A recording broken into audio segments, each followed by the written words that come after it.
বরোদায় প্রধানমন্ত্রী Narendra Modi road show দেখছেন, কি ক্রেজ, কি উচ্ছ্বাস, আর থাকবেই না বা কেন? দেশের এত বড় একটা গণতান্ত্রিক দেশের প্রধানমন্ত্রী বলে কথা, অবশ্যই এটা থাকবে। কিন্তু এর জন্য আমি ভিডিও করছি না, ভিডিওটা করছি গোটা অপারেশন সিন্দুরের সেনার প্রচারের অন্যতম মুখ ছিলেন যিনি, কে বলেন তো? হ্যাঁ, একজন তো এয়ার পাইলট ভূমিকা সিং, অন্যজন কে ছিলেন? হ্যাঁ, ঠিক বলেছেন, অন্যজন কর্নেল শফিয়া কুরেশি। এই শফিয়া কুরেশির পরিবার আজকে এই বড় মাপের রোড শোতে প্রধানমন্ত্রীর উপর ফুলের পাপড়ি ছড়িয়েছেন শফিয়া কুরেশির পরিবার। উপস্থিত ছিলেন শফিয়ার বাবা তাজ মোহাম্মদ কুরেশি, মা হালিমা কুরেশি, ভাই সঞ্জয় কুরেশি ও যমজ বোন সাইনা সুনসারা। চিনতে পাচ্ছেন? দেখছেন তো? সাইনা সিনসারাকে দেখলেন, চিনতে পেরে নমস্কার প্রধানমন্ত্রী।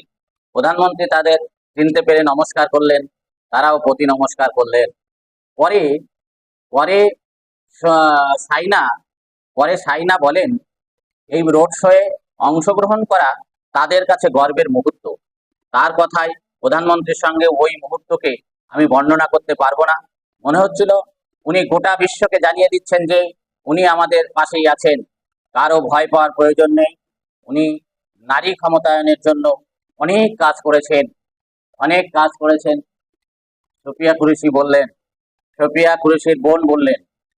এছাড়া আপনারা জানেন যে মধ্যপ্রদেশের বিজেপি মন্ত্রী বিজয় শাহ বিতর্কিত মন্তব্য করেছিলেন, জানিয়ে গোটা দেশ উত্তাল হয়ে উঠেছিল, বিতর্কের ঝড় উঠেছিল।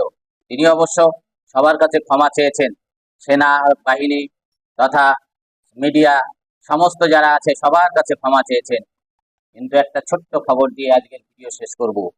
সেটা হলো শফিয়া কুরেশির বাবা ও ঠাকুরদাও সেনাবাহিনীতে ছিলেন।